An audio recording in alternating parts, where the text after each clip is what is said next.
The foundation of our company happened in 1999. I used to own a small appliance repair business in Ann Arbor, Michigan, and then one of my customers was Larry Beach. He was the founder of Creative Solutions, the accounting software company, and I was working at his house one time and began talking to him about this idea of selling appliance parts over the internet and giving away free repair help. And he thought it made sense to start that business, and so the two of us got together and soon hired some other folks, and we got started in late 1999 and became profitable in 2002 and have been very successful with this. The most important factor for selecting a healthcare plan is getting one that most of our employees can take best advantage of. So we want a plan that's localized, that offers the widest number of doctors in the program, that has good prescription coverage, that really gives us the most value for our money. However, we have had some internal programs to incentivize employees to quit smoking, for instance, or become healthier. And we do things like we have a personal trainer that comes in 3 times a week if people want to take advantage of that. So I think our culture leans toward incentivizing people to live a healthier lifestyle, but we've never looked at a program per se. I think the kinds of things we'd like to see are plans that help our employees get through difficult addictions. It could be to cigarettes or alcohol or any other abuse. We'd also, we're very focused on helping people live healthier nutritional lifestyles, so eating right, eating in a more healthy way. We've done some things in the past with weight loss and helping people to lose weight who are interested in that. We know that a healthier employee is going to be a more productive employee, probably happier with their work, probably just able to focus more and get more done. But we don't have a bottom line plan where we say by doing X number of health-inducing activities, our employees are going to be Y more productive. It's more a culture of helping people live the most productive life they can in general, and then assuming that it benefits the bottom line. Oh, we think there's a lot of competition, good, healthy competition. We have several companies we can choose from to provide health care to our employees, and some of them better than others, and some of them more or less expensive, but we think there's healthy competition currently.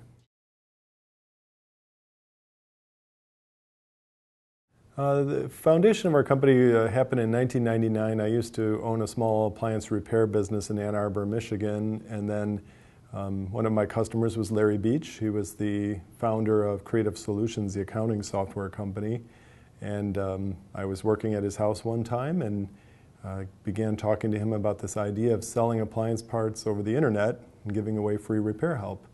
And he thought it made sense to start that business, and so the two of us got together and soon hired some other folks, and we got started in late 1999 and became profitable in 2002 and have been very successful with this.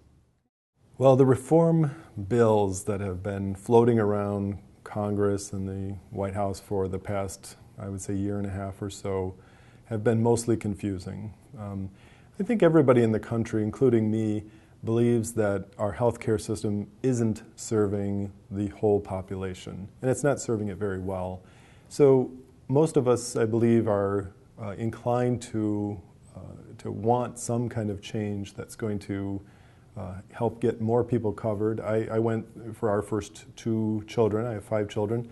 For the first 2 children, we used Medicaid because we didn't have any coverage at that time. So I have a personal experience with not having the kind of health coverage we would have hoped to have. And I know there are a lot of people who have no coverage at all or rely completely on emergency room care or other types of care. So we all believe, in our company, it's a very common thread that something's not right and things need to improve. What is going through the Congress right now and what the current bill that's being proposed, we just don't know if that's going to help or hurt. It's not clear to us. But I think we know something needs to happen, and I guess this is something. When we started this company, we only had 6 employees, and then it grew from there, and we had medical coverage right from the very beginning. So it's really part of our culture to cover employees really at any number. So 50, 75, 100, it didn't matter to us. We think it's an essential part of human life. So I don't know what I think personally about that being mandated. I think it could be for a very small company, it could be very it could cost so much as to be a big burden for a smaller company. But if the costs can be contained and somehow those costs could be spread out in a more equitable way, I think most small companies would prefer to offer coverage. So the new mandate that will require employers to cover their employees or pay a penalty of, say, $2,000 or $3,000, depending on the situation, could be a disincentive to some companies to offer coverage at all. It could drive some companies to push their employees out into the broader exchange and get coverage in a different way. I think that that's going to come down to the culture of the company, though. Repair Clinic would never do that because we don't think that would be the best way to treat our employees. I don't think it's really possible to get good medical coverage for $2,000 a year, particularly not for a family. So I think that what's going to end up happening for employees that are pushed out into the exchange is their overall care is going to be reduced significantly. And that won't be a good thing, and it won't necessarily meet the objectives of what I think Congress is trying to accomplish.